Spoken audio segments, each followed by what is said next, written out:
Vous voyagez à travers l'espace, essayant de traverser une zone particulièrement difficile. Vous devez esquiver des astéroïdes, des débris spatiaux, des trous noirs errants.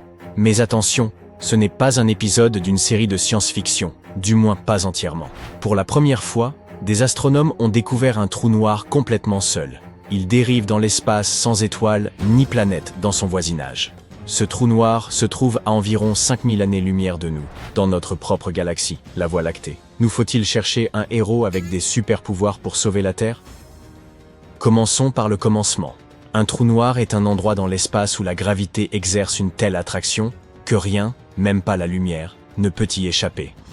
Si la gravité y est si puissante, c'est parce qu'une immense quantité de matière est compressée dans un espace minuscule.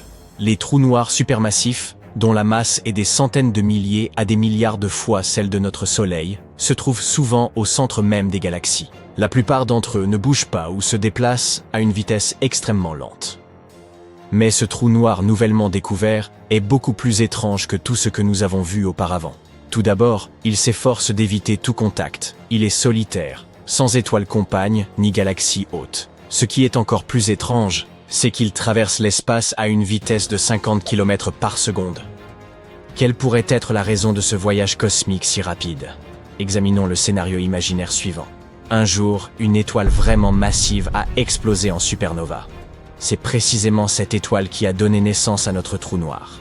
L'explosion a donné au nouveau trou noir une impulsion massive et l'a envoyé à travers la galaxie. Ainsi a débuté son voyage incroyable. C'est l'une des quelques explications possibles, et elle semble tout à fait plausible. Je parie que vous ne pouvez pas vous empêcher de penser. Et si ce trou noir errant décidait de visiter notre système solaire, serions-nous condamnés? Les scientifiques vous répondront de vous détendre et de respirer. Ce trou noir est très loin, et vos chances de le rencontrer un jour sont infinitésimales, si tant est qu'elles existent. De plus, ce trou noir est actuellement totalement silencieux et sombre. Un jour, il pourrait se réveiller et commencer à briller, mais cela ne se produira que s'il commence à dévorer quelque chose. Dans un avenir proche, de puissants télescopes pourraient découvrir de nombreux autres trous noirs errants comme celui-ci. Généralement, les trous noirs sont très difficiles à détecter parce qu'ils n'émettent aucune lumière. Vous pouvez seulement les voir lorsqu'ils absorbent la matière qui les environne. Cela les fait briller intensément. Ou lorsqu'ils ont une étoile compagne. Dans ce cas, elles se déplacent de manière étrange, ce qui trahit la présence du trou noir. Mais ce trou noir nouvellement découvert est solitaire, complètement seul. Il n'y a ni lumière, ni étoile compagne se déplaçant frénétiquement. Alors, comment les scientifiques ont-ils repéré notre vagabond cosmique? Ils ont utilisé quelque chose qui porte le nom de micro-lentilles gravitationnelles. C'est lorsque la gravité d'un trou noir plie et amplifie la lumière d'une étoile située derrière lui, un peu comme quand on utilise une loupe. Cette méthode a permis aux scientifiques de détecter ce trou noir, bien qu'il soit complètement obscur. Tout bien considéré, les trous noirs sont des phénomènes fascinants, et certains d'entre eux sont vraiment uniques, et il y en existe de vraiment gigantesques. Vous voyez, presque chaque galaxie possède un trou noir supermassif en son centre. Ils sont énormes. Leur masse est des millions, voire des milliards de fois celle de notre étoile mère. L'un d'eux s'appelle TON 618. C'est un trou noir vraiment immense et puissant qui fait partie d'un quasar. Un point super brillant dans l'espace qui émet des quantités incroyables d'énergie. TON 618 est très éloigné de nous, à environ 18,2 milliards d'années-lumière, et il est 40 milliards de fois plus lourd que notre Soleil. Il y a également des trous noirs qui se nourrissent de leurs semblables. Les trous noirs sont connus pour dévorer tout ce qui s'approche trop près d'eux, et ce tout peut inclure non seulement des étoiles et du gaz, mais aussi d'autres trous noirs. Des scientifiques ont été témoins de l'engloutissement d'un trou noir gigantesque au cœur d'une galaxie, par un trou noir encore plus grand situé dans une autre galaxie. C'était la première fois que nous détections un tel événement. La découverte a été réalisée grâce à l'observatoire de rayons X Chandra de la NASA. L'un des trous noirs pesait environ 30 millions de fois la masse du Soleil, tandis que l'autre, environ 1 million de fois la même masse. Ensuite, nous avons un trou noir qui tire des balles. Apparemment, les trous noirs ne se contentent pas d'avaler de la matière. Ils peuvent aussi en éjecter. Par exemple, les astronomes ont étudié un trou noir relativement petit, qui se trouve à environ 28 000 années-lumière de la Terre et pèse entre 5 et 10 fois la masse du Soleil. Et ils ont observé comment ce trou noir aspirait la matière d'une étoile, avant d'en expulser ensuite une partie sous forme d'énormes balles de gaz. Ces balles sont ultra rapides. Elles se déplacent à près d'un quart de la vitesse de la lumière. Certains trous noirs tournent à une vitesse incroyablement élevée, tordant l'espace autour d'eux avec une rapidité extrême. Par exemple, ce trou noir situé dans la constellation de l'Aigle a environ 35 000 années-lumière de la Terre. Il tourne à la vitesse stupéfiante de 950 tours par seconde. Si vous pouviez placer un objet à la lisière de l'horizon des événements de ce trou noir, il lui tournerait autour à 536 millions de kilomètres par heure, presque la moitié de la vitesse de la lumière. Le plus petit trou noir découvert jusqu'à présent a été surnommé la licorne. Situé à 1500 années-lumière de la Terre, il a une masse environ 3 fois supérieure à celle de notre Soleil. Cela le rend très proche de la taille minimale possible pour un trou noir stable. Bien que les trous noirs soient éloignés et difficiles à étudier directement, les scientifiques trouvent de nouvelles méthodes ingénieuses pour étudier leurs propriétés ici même sur Terre. Et ils ont réussi à recréer certaines caractéristiques des trous noirs en laboratoire. Par exemple, les trous noirs ont une attraction gravitationnelle si forte que rien, y compris la lumière, ne peut s'échapper une fois franchi l'horizon des événements. Pour mieux comprendre cela, les chercheurs ont créé un horizon des événements artificiel en utilisant des fibres optiques. Ils ont également réussi à simuler la radiation de Hawking, le type de rayonnement qui s'échappe probablement des trous noirs, en mettant en place des expériences en laboratoire. Ces mini-trous noirs aident les scientifiques à comprendre les propriétés mystérieuses des véritables trous noirs. Il existe plusieurs types de trous noirs, et chacun d'eux naît de manière unique. On pense que les trous noirs primordiaux se sont formés juste après le Big Bang, lorsque l'univers était très jeune. Les trous noirs stellaires se forment lorsqu'une étoile massive s'effondre sur elle-même. Cela provoque une supernova. Les couches externes de l'étoile explosent dans l'espace et son noyau se transforme en trou noir. Quant aux trous noirs supermassifs, on pense qu'ils se sont formés parallèlement aux galaxies dans lesquelles ils se trouvent. La taille du trou noir est généralement liée à la taille et à la masse de la galaxie. Malgré ce que beaucoup croient, les trous noirs ne se déplacent pas au hasard dans l'univers, à la recherche de planètes à engloutir. Ils obéissent à la gravité comme tous les autres objets. Donc, pour qu'un trou noir affecte la Terre, il devrait être très proche d'elle, bien plus proche que n'importe quel trou noir ne l'est actuellement. Si un trou noir de la même masse que le Soleil remplaçait notre étoile, il ne pourrait pas attirer la Terre vers lui. Il aurait la même gravité que le Soleil, et la Terre continuerait à tourner autour, comme elle orbite autour du Soleil aujourd'hui. Mais il ferait beaucoup plus froid, nous ne survivrions donc pas à un tel événement. Mais ne vous inquiétez pas, notre Soleil ne se transformera jamais en trou noir. Il n'a pas assez de masse pour cela. Dans environ 5 milliards d'années, quand le Soleil atteindra la fin de sa vie, il se transformera en géante rouge. Après avoir épuisé son carburant, il rejettera ses couches externes, créant un anneau lumineux de gaz, une nébuleuse planétaire. Et à la fin, il ne sera plus qu'une naine blanche en cours de refroidissement. Imaginez un objet d'une puissance telle qu'il pourrait désintégrer tous les atomes de votre corps en une fraction de seconde. Cette chose file à travers l'espace sans bruit, ni morte, ni vivante, mais quelque part entre les deux. Si ce monstre terrifiant se dirigeait vers la Terre, nous serions condamnés. Alors, qu'en est-il? Les astronomes ont découvert un objet spatial rapide et puissant qui traverse notre galaxie, la Voie lactée, à plus de 167 000 km par heure. C'est bien plus rapide que la fusée la plus rapide jamais construite. Cet objet spatial étrange a reçu le nom d'étoile zombie. La raison, c'est qu'il s'agit du résidu d'une étoile morte il y a très longtemps, mais qui bouge pourtant encore. Cette étoile zombie fait partie de la catégorie des magnétars. Une boule minuscule et super lourde. Elle fait la taille d'une ville, mais est plus lourde que le Soleil. Cela en fait l'un des objets les plus denses de l'espace. Seuls les trous noirs le sont davantage. Hey, n'oublions pas de parler de moi. Les magnétars ont également un champ magnétique incroyablement puissant.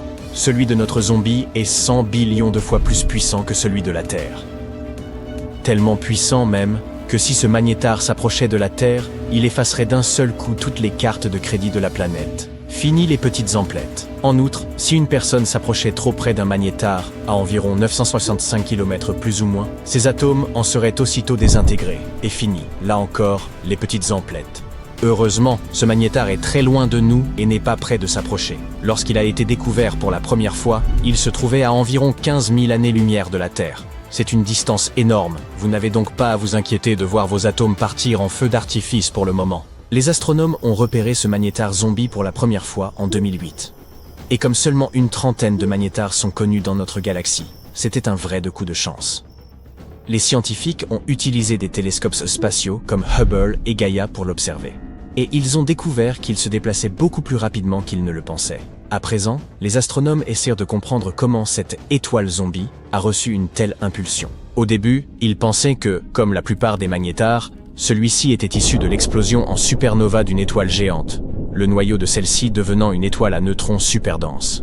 Selon leur théorie, cela aurait pu se produire près d'un objet qui porte le nom de rémanent de supernova HB9.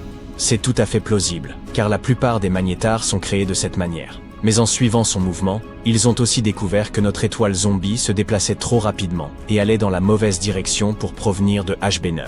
Ils ont donc retracé son parcours sur plusieurs milliers d'années, mais n'ont toujours pas pu identifier l'étoile explosive ni la masse stellaire dont elle pourrait être issue. Cela signifie que les scientifiques ont maintenant un mystère de plus à résoudre. D'où vient cette étoile zombie et comment a-t-elle été formée ? Selon l'une de leurs hypothèses, elle proviendrait en réalité d'une naine blanche, le noyau restant d'une étoile de la taille de notre Soleil après l'épuisement de tout son carburant. Normalement, lorsque les naines blanches explosent, elles sont complètement détruites. Mais dans de rares cas, au lieu de se désintégrer, la naine blanche s'effondre sur elle-même et se transforme en étoile à neutrons. Cette étoile à neutrons peut alors devenir un magnétar. Cette exceptionnelle formation de magnétar nous renseigne aussi un peu sur une autre grande énigme, les sursauts radio-rapides, ou FRB. Il s'agit de flashs très rapides et puissants d'énergie radio provenant de l'espace profond. Certains FRB viennent de galaxies si anciennes qu'on s'étonne qu'elles puissent encore contenir des étoiles capables d'exploser. Mais si les magnétars peuvent naître de l'effondrement de naines blanches, cela pourrait expliquer comment ces FRB continuent de survenir. Quoi qu'il en soit, comprendre comment se forment les magnétars pourrait nous permettre d'expliquer de nombreux événements étranges et puissants que nous observons dans l'univers. Cependant, l'enquête se poursuit et aucune réponse n'a encore été trouvée. Les étoiles zombies qui errent à travers l'univers ne sont pas le seul mystère qu'il nous reste à résoudre. En voyageant à travers le cosmos, vous pourriez tomber sur un étrange objet qui ne ressemble à rien. À une distance de 700 millions d'années-lumière de la Terre, il y a un trou, un vide contenant un tout petit nombre de galaxies. Cette région est à peu près sphérique et fait environ 330 millions d'années-lumière de diamètre. Elle pourrait contenir notre galaxie, la Voie lactée. Des milliers et des milliers de fois, c'est le mystérieux vide du Bouvier, ou grand vide. Vous voyez, les galaxies sont comme des toiles géantes. La plupart d'entre elles font partie de longues structures appelées filaments. Ceux-ci se déploient à travers le cosmos, et lorsqu'ils se rencontrent, ils forment des régions à forte concentration de galaxies. Ces régions sont ce que nous connaissons sous le nom d'amas de galaxies. Mais entre ces amas et ces filaments, il y a d'énormes vides dans lesquels ne se trouvent que très peu de galaxies. Ces vides constituent presque 80% de l'univers observable, et la plupart d'entre eux sont immenses, de 30 à 300 millions d'années-lumière de large. Le vide du Bouvier est l'un des plus massifs. Il a même remporté le titre de supervide. Les astronomes pensent qu'il pourrait être le résultat de la fusion de plusieurs vides plus petits. Mais qu'est-ce qui a bien pu causer l'apparition de ces gigantesques zones vides ? Nous pourrions trouver une explication dans l'origine de l'univers. Dans ces premiers jours, je n'étais pas encore né, moi. Toute la matière de l'univers était rassemblée de manière assez compacte. Les astronomes pensent même que nous avions là une espèce de soupe uniforme. Mais bientôt, des fluctuations quantiques aléatoires ont commencé à distribuer toute cette matière. Certaines zones sont devenues plus denses et leur attraction gravitationnelle est devenue plus forte. Elles ont commencé à voler de la matière aux régions moins denses. Résultat, elles sont devenues encore plus denses et elles ont attiré de plus en plus de matière. Parallèlement, de petits amas se sont mis à s'éloigner du centre, formant des galaxies. Si vous pouviez visiter l'amas stellaire qui porte le nom de Palomar 5, vous oublieriez à peu près tout des vides, des super-vides, et même des étoiles zombies. Au lieu de cela, il vous faudrait vous concentrer sur votre survie, car la région cache, en son sein, un essaim de plus de 100 trous noirs. Et ces trous noirs ne sont pas simplement là à ne rien faire. Ils travaillent, façonnant l'amas en permanence. Palomar 5 est un groupe d'étoiles situé à environ 80 000 années-lumière de la Terre. Normalement, des amas comme celui-ci sont plutôt denses, avec des étoiles toutes serrées les unes contre les autres. Mais Palomar 5 est différent. Il est étendu et possède une énorme queue d'étoiles qui s'étire sur 30 000 années-lumière. Cette magnifique queue porte le nom de courant stellaire. C'est comme si les étoiles ruisselaient de l'amas, créant une longue rivière de lumière. Les courants stellaires comme celui-ci sont rares et difficiles à étudier. Les amas globulaires comme celui-ci sont extrêmement vieux. Certains sont presque aussi anciens que l'univers lui-même. Mais Palomar 5 se distingue également par le fait qu'il est le seul amas à posséder encore un courant stellaire, du moins à notre connaissance. Et ce sont les trous noirs présents au sein de l'amas qui pourraient être responsables de cela. Ils exercent en effet une attraction sur les étoiles, perturbant leurs orbites et les projetant vers l'extérieur, ou devrais-je dire les propulsant, je ne sais pas. Quoi qu'il en soit, ces étoiles composent le courant stellaire. Au fil du temps, de plus en plus d'étoiles sont expulsées. Palomar 5 a bien plus de trous noirs que prévu. Environ 20% de la masse de cet amas est constituée de trous noirs. Il y en a plus de 100, chacun ayant environ 20 fois la masse de notre Soleil. Bien sûr, Palomar 5 ne durera pas éternellement. Dans environ 1 milliard d'années, il se désintégrera complètement. À ce moment-là, toutes ces étoiles auront disparu, ne laissant derrière elles que les trous noirs. Ceux-ci orbiteront autour de la Voie lactée, tel un vestige fantomatique. Bien que cet amas soit relativement effrayant, il existe quelque chose d'encore plus inquiétant dans l'espace observable. Les épais nuages de gaz et de poussière appelés nébuleuses. L'une des plus étranges est probablement NGC 2392, située à 5000 années-lumière de la Terre dans la constellation des Gémeaux. Elle a été découverte il y a plus de 200 ans et est devenue célèbre en raison de sa curieuse apparence. C'est essentiellement un disque de matière avec un anneau d'objets en forme de comète. Les queues de ces objets s'éloignent de l'étoile située au centre de la nébuleuse. Les bandes oranges dans la partie externe du nuage s'étendent sur des années-lumière dans toutes les directions. Le centre ressemble à une pelote de ficelle, mais en réalité, c'est une bulle de matière projetée dans l'espace par le vent de matière produit par l'étoile centrale. Incroyable.